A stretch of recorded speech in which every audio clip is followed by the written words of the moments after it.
Hi, I'm Richard from Early Retirement Wanderlust, and we have had so many questions on the channel about our new camper van, about travelling to France for a ski season, and exactly how much our van now weighs. And I've been putting it off and off and off, but this is going to be my interpretation of trying to explain payload, weights of vans, and how you can stay legal. So here we go.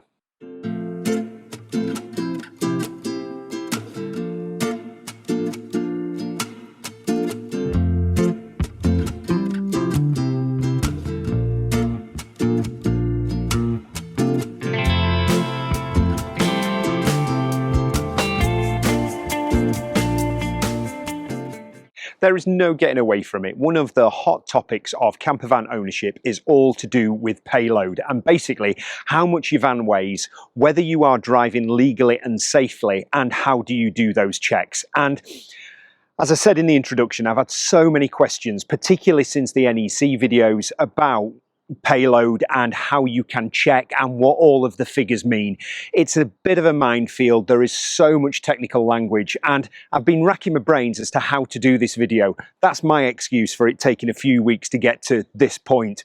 But I'm ready to do it now, and I think what I'm going to have to do is just have a laptop in front of me, because the language of payloads and weights to do with campervans is so complex, and there's so many different terms to look at. But I'm going to try and do it in my plain speaking Yorkshire way, and hopefully I can shed a little bit of light on what you need to know about payloads and your campervan. So let's step inside, get the laptop fired up and get going. So I said it was going to be complicated. I'm going to try and go through my notes. Please excuse me if I'm looking down. It's not going to be necessarily the most innovative video, but hopefully it should be quite informative. So in one sentence, what is and what do we mean by payload? So payload is simply how much weight you can carry in your van, and it's a difference between two figures. So we have got the maximum amount of weight that your van can carry, and then we've got a real term weight of what the van actually weighs, and the gap between the two is the payload. Basically the amount of stuff that you can put in your van up to that maximum amount of weight to keep legal. And it's really important because, you know, in all of these modern camper vans, there's so many innovative storage spaces. But if you haven't got the capacity to take the weight and fill those storage spaces, then that's going to be a real issue. So in essence, we've got three weight numbers that are really, really important for us to be able to understand this whole concept of payload. It's made a little bit more complicated in the fact that there are so many different ways of describing each particular weight. So let's get on with it. The first weight we have is the maximum authorized mass. It's sometimes called the gross vehicle weight, or nattily cut down to MTPLM, which is the maximum technically permissible loaded mass. And for the vast majority of campervans, because they're based on commercial vehicles, and Pearl, our 5.4 metre Fiat Ducato, the maximum weight that that van can carry is 3.5 tonnes, or 3,500 kilograms. Now, that's quite important, because if you passed your test after January 1997, you can't drive anything more than 3.5 tonnes. If you're like me and Jackie, then you're a little bit older and you passed your test a little bit earlier. You have a category on your driving license that allows you to drive a heavier vehicle. But January 1997, if you passed your driving test after that, then you are going to be limited to 3.5 tonnes. Now, this is where it gets a little bit more complicated, because then if we strip the van down to bare essentials, really, we've got an unladen or an actual weight, or sometimes referred to as curb weight or mass in running order. So that is the van at probably its lightest as it leaves the factory. Our van's a Sunlight van, and like many manufacturers, they give you a guide weight of what your payload is, or certainly what your unladen weight is. And the way they do that is slightly different depending on the manufacturer. So one of the big questions that you've got to ask when you're thinking about buying a camper van of the sales staff is, how do the manufacturers calculate that unladen weight? So for instance, Sunlight, they've got a published example where they include 75 kilograms for a driver. They include all the fluids, coolants and greases, the standard factory fitted equipment, Fresh water, and this is an interesting one here, fresh water 100% of the drive mode. Now that's not 100% of the water tank. When our camper van is in drive mode, we're allowed to carry 20 litres of water. So Sunlight use 20 litres of water when they weigh in the van, a gas tank of 100% up to 16 kilograms, and a fuel tank filled 90% full. They then weigh that van, and that is the published mass in running order weight that they give you. But there is an issue with that because every van is slightly different, and they do incorporate a 5% error either way on the figure that they give you. And we'll go into that in a little bit more detail later on.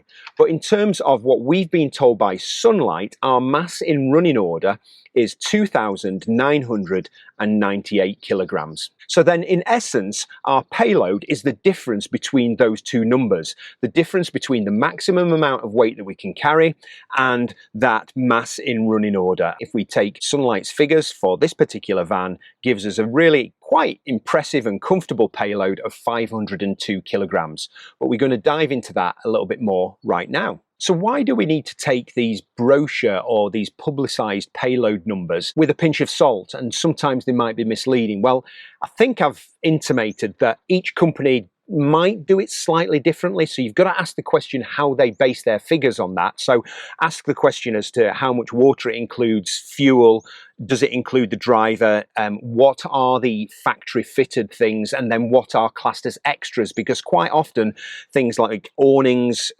solar, bikes on the back, they are all added onto that figure that they give, because what the manufacturers are probably wanting to do is give you the best possible payload idea, so you don't feel like you're restricted when you're buying the van, but in reality it might be slightly different.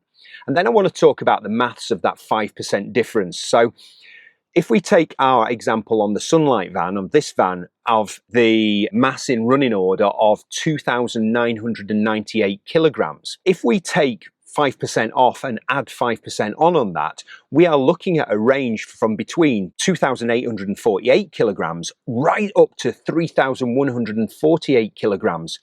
So that means your published payload with that error issue in there could be anything from 652 kilograms all the way down to 352 kilograms. And that's a significant difference. And that's within the legislation of what they need to publish. So there is really only one solution, and that's what we did. Soon as we collected our van, we literally drove it straight to our local weighbridge. We're really fortunate in the fact that Settle Coal, it's not a sponsored video, but Settle Coal, they've got a fantastic weighbridge, and we can go down there as often as we want and weigh the van. So we've done that quite a few times. The first time we did that, literally as we drove it home, we put it on the weighbridge and we just wanted to test how much it weighed in a pretty light condition. So from our first weigh-in, there's no science about this. You've just got to do it in terms of what you're comfortable with. So we just made sure that we knew that we'd got a quarter of a tank of diesel. We knew that we'd got 25 litres on board, and I sat in the van when it was on the payload bridge. Not going to say whether I'm above or below 75 kilos. And then we got a little certificate from Settle Coal, and they said that the van weighed at that point in time 2,940 kilograms. So we found ourselves in a really interesting position because we got an actual weight for the van, and then we got the publicised curb weight. So the actual weight of 2,940 kilograms of real weight on the weighbridge was very different to the 2,998 kilograms of published weight. So we were 58 kilograms below that published weight, but comfortably within the 5% rule.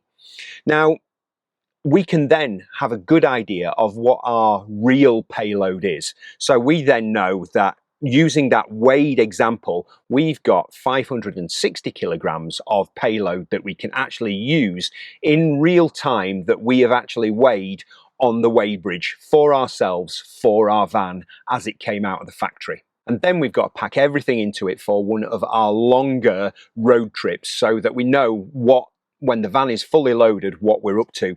But one or two things that really help in terms of thinking about weight is there are some payload killers. And some of the things that you've got to consider is your water. So you've got fresh water and you've got wastewater. And when we were weighing the van for our current trip, we put 25 litres in there. We didn't want to put it right the way up to the 100 litres because for a whole variety of reasons, it's not advisable to travel long distances with a huge full water tank. There's stability, there's sloshing aspects of it, things that I don't really understand, but we put 25 litres in there. We also weighed the van with 2 passengers in it.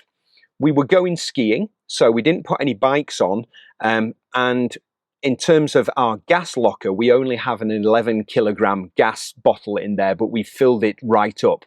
We filled the van with all our food requirements, all our clothing requirements, all our ski gear. So that was skis, helmets, boots. Literally the van was packed for everything that we would need for 5 weeks in the Alps.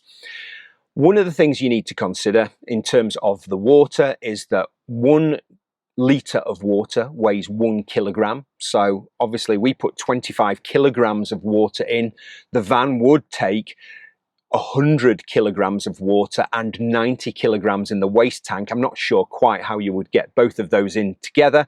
And then I'm not going to offer any comment as to how 2 passengers in the van would add to that payload, but that's for you to guess. But we put our new van fully loaded on the weighing scales, and I'm going to take you through those figures now. We found that the total vehicle weight that we had, including us, was 3,160 kilograms, obviously well below 3.5 tons, which left us with a remaining payload of 340 kilograms.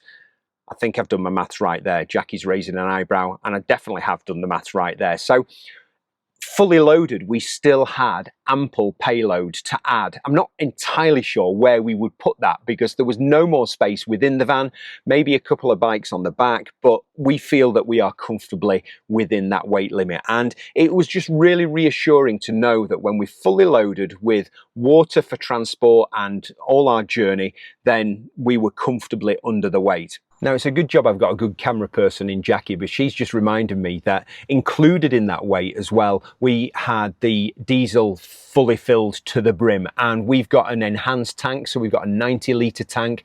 Now, I'd love to say diesel weighs the same. Apparently, from my research, diesel weighs less than water, but we got, you know, somewhere up to 90 kilograms of fuel on board as well. So we felt like we're really comfortable with those figures. Now, just to add a little complication onto things, it's not really to do with legislation, but you do have to be aware of it. It's to do with axle weight. And we weren't sure how this worked, but the guys at Settle Coal showed us how to weigh the axles and things like that.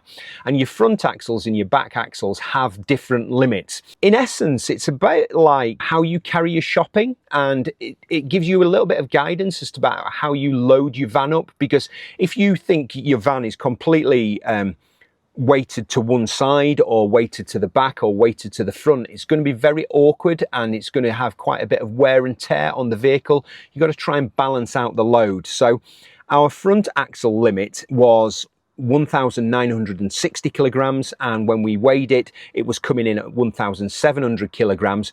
Jackie, the point of reason, did say that actually you can't really put too much in the front because it's all just engine weight, isn't it? Of course it is. And then the rear axle has a limit of 2,000 kilograms, and our actual rear weight was 1,400 kilograms. So we're quite happy with that, and we're quite happy with the way the van was loaded and the weight was distributed. So what does happen if you are overweight or you're concerned about being overweight? First of all, I think it's everyone's responsibility to weigh your van. We're really lucky that we've got the weighbridge local and we can do it as often as we want. But I think for your own reassurance, you'd want to know the sort of weight of your van, because you wouldn't want to be driving around in something that's knowingly overweight. There's legal risks, so you can face a fine, you can invalidate your insurance, you can be stopped and weighed, and from what we gather, they can stop you from driving until your van is brought down to weight. So whether that would mean emptying stuff out and leaving it, I'm not quite sure how the logistics of that works. But I think probably the more important question is, it's not really about the legal status, it has to be about safety, and it has to be about your safety driving it, the people that you love that are driving with you, and also other people on the road. I don't think I'd ever forgive myself if I was driving something overweight and an accident happened and the worst happened. And likewise, it's all about looking after your van as well, because if you're driving it around and it is overweight, then there is going to be an associated wear and tear on that, and you're not really looking after a very expensive van to the best that you could possibly be. Possibly one of the biggest questions out of the video, and that you might be sitting there at home thinking, what do I do if I am overloaded, or what do I do if my payload isn't enough for me to travel effectively? And I believe, and I haven't done any research because it doesn't really affect us in this particular van, but there are options for upplating and taking your van from 3.5 tons to 4 tons and above. Now, there are implications because obviously you will need to make sure that you've got the correct classification on your driving license to drive a heavier vehicle. There are issues of driving heavier vehicles as you get older because you do need to, I believe, have medicals after a certain age, and you've got to have doctor's certificates to regain those grandfather rights. It's a very complicated issue, but I do know that there's lots of stuff out there on the internet and lots of impartial advice and guidance that you can get if you wanting to legally upplate the weight that your van is able to carry. So I said this was going to be hopefully pretty practical and straight talking, and I'm hoping that I'll be able to put some slides over to sort of like illustrate exactly what we've done with all of the figures. But what are some of the practical takeaways? And I think if you take nothing away from the video apart from this, then you should be spot on. So we'd absolutely advocate weighing your van, and weighing your van when you first get it, so you know what that base weight is and what sort of payload you are realistically playing with, but then also weigh it when you're fully loaded, and we intend to do that before any of our big trips. Don't trust the brochure payload, because there are a load of parameters in there, and you need to really understand how your manufacturer does that calculation, and also be aware of that 5% plus or minus error ratio. They are within the law to be able to do that, but that 5% does make a big difference. So when you are considering buying a van, just do that little bit of maths and see if the payload is realistically enough for you, because there's a lot of things to add, like passengers, like extra water, like everything that you travel with on the road. Linked with that, water and people do matter the most. So we as humans are going to put a lot of weight in there. Obviously, me and Jackie tend to travel on our own, but if you've got a 4-berth or you've got a 6-berth van, then those people are going to add a lot of weight and take a big chunk of that payload. And likewise, if you're wanting to travel with a lot of water on board, then that is going to obviously take a big chunk out of the payload. Now that we understand the idea of axle weights, I think it's a good one to just check that your distribution of weight is sensible. And payload really is just about real use. And you can take all of the figures, you can do all of the research on the internet, but in reality, I wanted reassurance for myself. And the only way to do that was to load the van up, put it on a weighbridge, and really try and understand how your van performs for your travel needs. But that's it from me. I'm just relieved that we've got the video done and dusted. As I say, it was never going to be the most innovative video, and it's not going to be for everyone, and I understand that. All I want is for hopefully you to understand a little bit more about, in real terms, what that payload means and how or what steps you can take to try and get a better understanding of your van, really. So if you've got any questions, or if you want to share your payload and the issues that you've got with your van in the comments below, it is definitely a community video, this. I'm really interested in what other people have got to say, and I'm sure you are also interested in sharing other people's views. So pop those things in the comments below. But that's it from me. I'm glad I've got this video done. I rarely have to talk with notes, but it was really complicated, and I hope I've done a half decent job. And that's it. See you later. Bye-bye.